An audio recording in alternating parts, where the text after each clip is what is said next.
Hello, maravilhosos! Sejam bem-vindos a mais um vídeo aqui no canal. Se você gosta de vídeos sobre mistérios, teorias e casos reais, você vê o canal certo. Então já se inscreve aí embaixo e ativa o sininho para não perder os próximos vídeos. Também já deixa eu curtir agora de início porque me ajuda muito. E se você quiser, me segue nas outras redes, porque lá a gente consegue ter um contato bem mais próximo. Inclusive, quando estiver assistindo algum vídeo aqui no canal, me marca lá na rede vizinha que eu tô sempre repostando. Bom, recado dado, então vamos pro caso de hoje.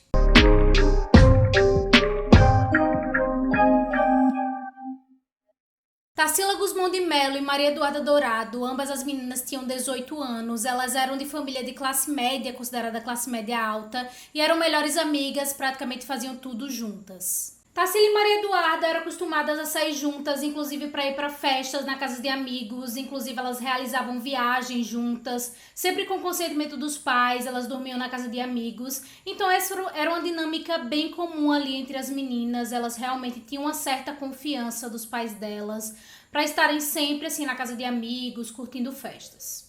Foi aí que no feriado do Dia do Trabalho, em 1º de maio de 2003, caiu numa quinta-feira, seria um feriado prolongado. Então, naquele ano, a Tarsila e a Maria Eduarda combinaram com alguns amigos de meio que comemorar o feriado na praia de Serrambi, em uma casa que um dos colegas lá dela tinha. E essa praia, ela ficava no litoral sul de Pernambuco.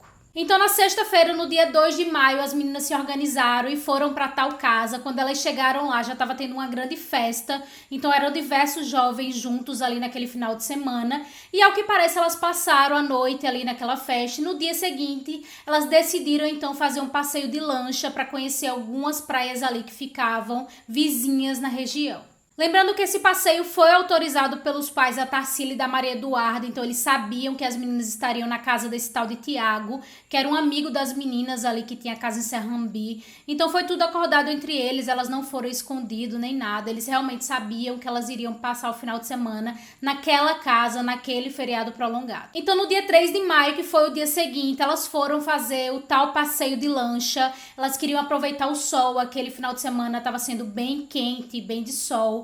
Então eles foram para Pontal de Maracaípe, que era uma praia que ficava ali bem próxima, era uma praia bem conhecida. E elas ficaram muito animadas, porque elas não costumavam andar de lancha, né, com frequência, obviamente. E parece que um dos funcionários desse tal Tiago, que trabalhava para a família do Tiago, ele ofereceu de levar os jovens para essa praia, desde que eles se encontrassem em determinado momento para voltar juntos. Quando eles chegam nessa tal de Pontal de Maracaípe, eles são avisados que eles precisam retornar para o ponto de encontro às 4 horas da tarde em ponto, porque a maré ia encher, então se eles passassem desse horário, eles não conseguiriam voltar para Serrambi, porque ficaria muito perigoso para eles estarem passeando de lancha ali.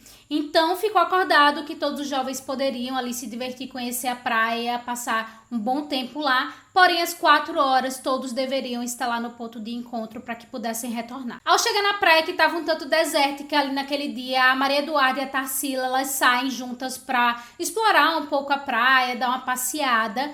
E ao que parece, elas passaram um bom tempo andando ali, inclusive tem até um certo momento que foi registrado uma foto delas duas andando ali pela praia juntas. Então, ao que parece, elas andaram, mas elas teriam então passado do horário das 4 horas, perdido o horário, né, do ponto de encontro.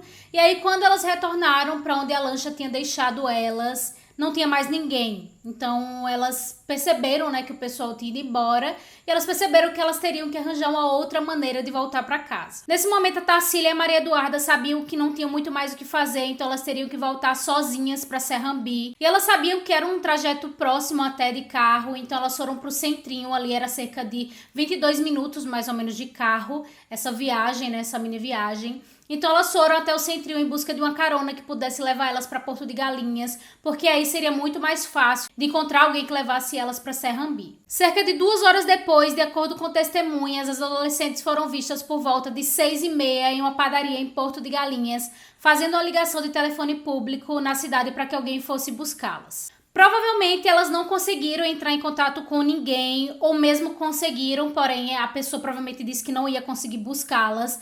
Então elas ficaram ali tentando buscar mais uma carona de alguém que levasse elas para Serrambi.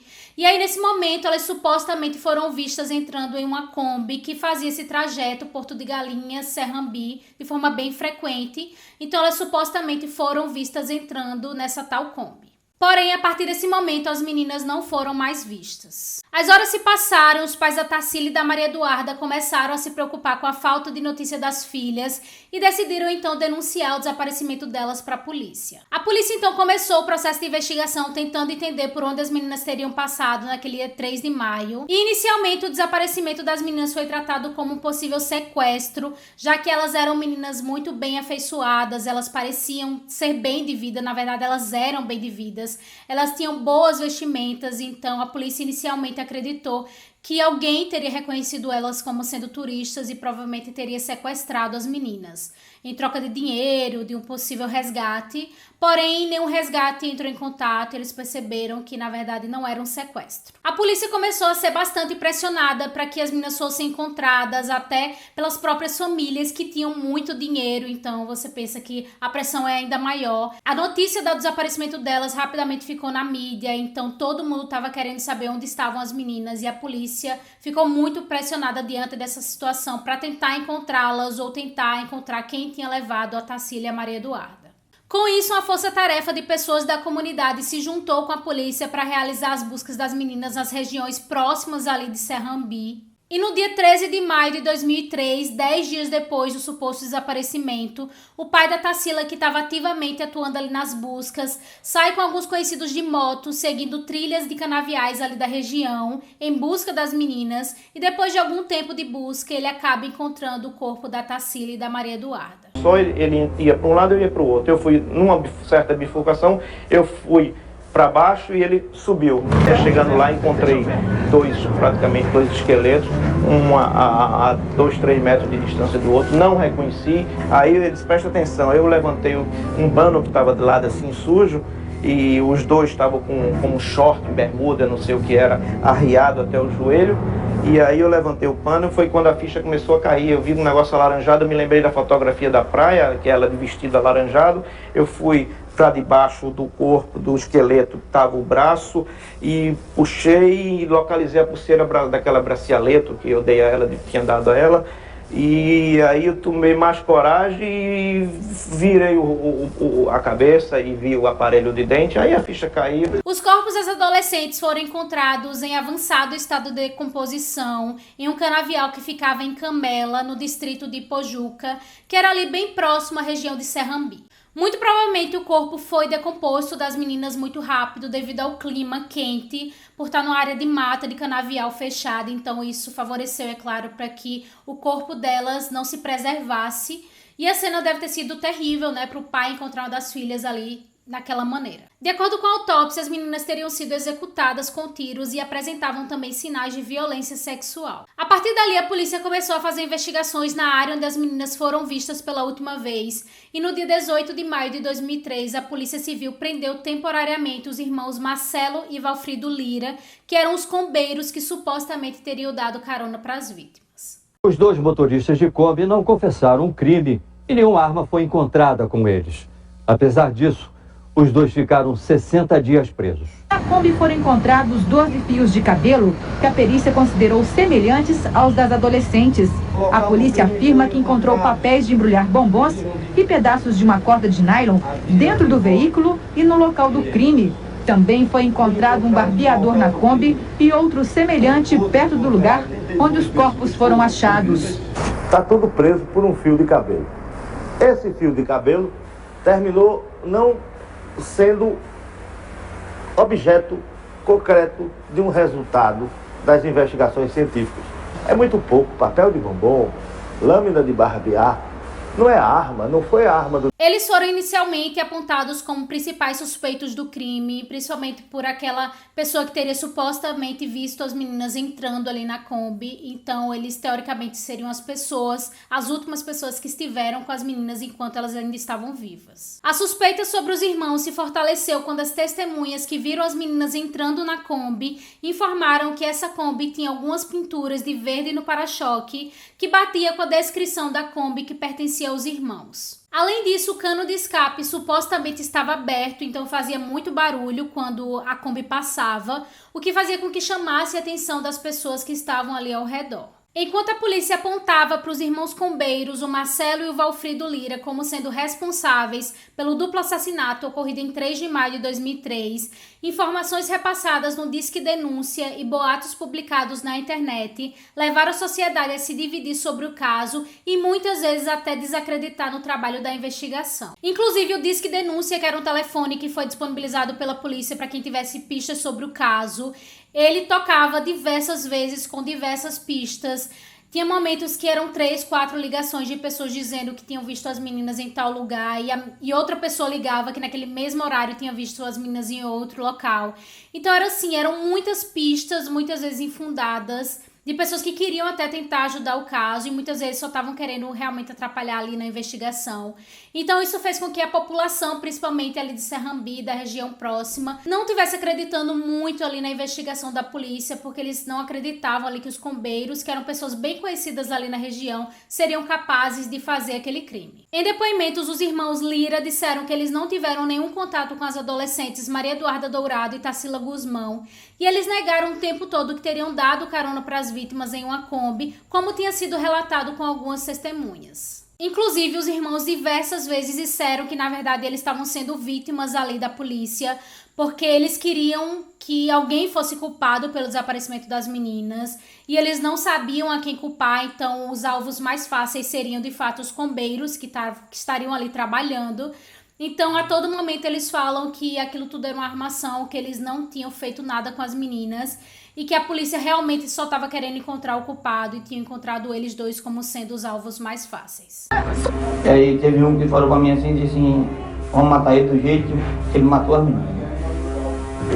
Eu disse, rapaz, eu não matei ninguém não. Deixa, vamos ver agora. Aí eu botou dentro do carro, o rapaz ficou aí com ele conversando e me levou pro local do crime, embaixo de umas 11h30 já, se aproximando meia-noite, mandou eu me ajoelhar, eu disse, pode me matar, agora eu me ajoelhar aí, pedir perdão do negócio que eu não fiz, eu não faço você parar para pensar, saber que nunca matou ninguém, está passando tudo isso. Mas um dia vai chegar lá, eu tenho certeza, que um dia o verdadeiro culpado vai aparecer. Inclusive, a própria Promotoria da Justiça criticou algumas ações da polícia, como o fato de a polícia não ter preservado a cena do crime, possibilitando que centenas de pessoas acessassem o corpo das meninas no canavial. Então, muitas pessoas, repórteres, eles tinham acesso ali aos corpos, né? Então, muitas pessoas tiraram fotos, muitas pessoas sujaram ali a cena, e foi algo que foi bem colocado ali no processo de investigação, como sendo uma falha na investigação da própria polícia. Muita coisa que talvez tivesse existido no local, quando começamos a investigação, não existia mais vestígios. O lugar foi totalmente manipulado por policiais, jogaram ponta de cigarro, tampas de garrafa, e as pessoas passaram por cima. Se marcas de pneu de que algum carro tinha, isso foi desmanchado por outros carros que passaram por cima. Ou seja, não houve dos primeiros policiais que estiveram aqui o cuidado de preservar a cena do crime para poder possibilitar uma melhor prova técnica. Inclusive, alguns populares na época também acusaram o pai da Tarsila, o empresário Paulo Guzmão, de ter influência sobre o caso e de ter interesse em livrar os reais assassinos das meninas, que provavelmente também eram pessoas que tinham dinheiro, então ele queria cobertar os reais assassinos, mas queriam que alguém fosse culpado por essa situação, e aí caiu por cima dos próprios combeiros.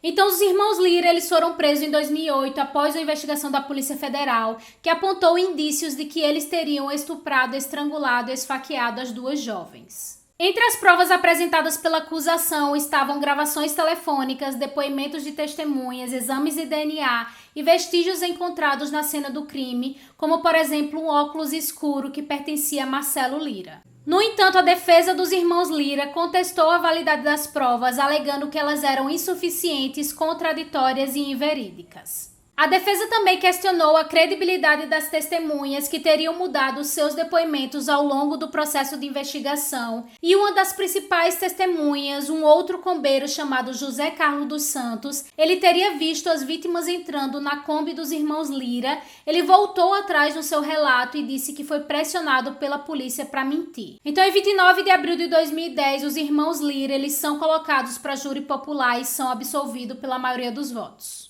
A decisão causou revolta e indignação dos familiares das vítimas e na sociedade, que consideraram que houve falha na justiça, mas os irmãos Liras, eles foram absolvidos no caso Serrambi, principalmente devido à insuficiência de provas. Apesar de haver várias evidências, incluindo gravações de testemunhas, interceptações telefônicas e depoimentos, bem como detalhes físicos e materiais retirados da cena do crime, a defesa argumentou que as provas eram insuficientes e inverídicas, e isso levou à sua absolvição. A decisão foi mantida mesmo após recursos, encerrando o caso sem nenhuma solução definitiva. Foi aí que entre 2011 a 2019 o caso passou por diversas instâncias judiciais, incluindo o Superior Tribunal de Justiça e o Supremo Tribunal Federal, mas todos os recursos foram negados e a absolvição dos combeiros foi mantida. Então, em 2020, o caso transitou em julgado, não cabendo mais nenhum recurso. Então, os irmãos Lira, eles foram definitivamente inocentados e o caso ele foi encerrado sem solução. Apesar de muitas pessoas ainda acreditarem que os combeiros foram os reais autores ali daquele crime, várias outras teorias foram levantadas naquela época, como, por exemplo, muitas pessoas acreditavam que, na verdade, as meninas teriam sido assassinadas quando elas voltaram para Serrambi, quando elas voltaram para a festa, e depois que elas foram assassinadas, os seus corpos foram colocados ali no matagal de canavial. Então, essa era uma outra teoria bem forte ali que concorria com a investigação da polícia. De acordo com essa teoria, Maria Eduarda Dourado e a Tarsila Guzmão supostamente teriam retornado para a casa do amigo onde estavam hospedadas e, sob influência de terceiros, teriam ingerido álcool e drogas, teriam sido abusadas sexualmente e uma delas teria morrido de overdose. Porém, para não vazar a história, a outra, que era muito amiga, teria sido assassinada em seguida. Essa teoria se fortaleceu pelo fato de ter pessoas de classe média alta com muito dinheiro envolvido no caso, e as investigações supostamente teriam sido intencionalmente direcionadas para culpar outras pessoas para acobertar o real crime. Não conseguimos comprovar, embora que o professor Bosco, também de Ribeirão Preto, ele não afasta a possibilidade de overdose, mas também pode ter sido por álcool ou por outra coisa qualquer. Pode ter sido pessoas de Recife, da roda de amigos deles, pode ter acontecido um acidente, por exemplo, a Maria Eduarda pode ter morrido de uma overdose e, para esconder o crime, e a Tarsila que estava presente, pode, em tese, ela ter sido apagada e aí simularam, os corpos em tese podem ter sido transportados para aquele local. Eu queria resumir dizendo o seguinte, que esse inquérito, desde o início, ele é cheio de lacunas, falhas e omissões. É por isso que ele foi devolvido pela promotoria 2 vezes para a Polícia Civil e 2 vezes para a Polícia Federal. E ainda continua inconcluso. Porém, a polícia afirmou que todas as pessoas foram investigadas da mesma maneira na época, tanto os combeiros quanto todas as pessoas que estavam na casa, os amigos das garotas, e eles não conseguiram encontrar nenhuma relação entre as pessoas que estavam naquela casa, os amigos da Tarsila e da Maria Eduarda, com o desaparecimento delas. Então, rapidamente, logo no início, eles já descartaram essa teoria. Com certeza, no meu coração, no meu pensamento, que não matei ninguém, nunca vi aquela menina. O mundo inteiro pode ter certeza disso. Se um dia Maria Eduarda e Tarsila tivessem entrado em minha Kombi, hoje com certeza ela estaria viva. Bom, esse é o caso de hoje, espero que você tenha gostado. Se você já conhecia esse caso, comenta aí embaixo ou comenta algum outro caso que você gostaria de ver aqui no canal. Também já deixa o curtir e se inscreve para não perder os próximos vídeos aqui no canal. E se quiser, me segue nas outras redes, porque lá eu tô sempre postando outros conteúdos. Bom, é isso, eu te espero no próximo caso.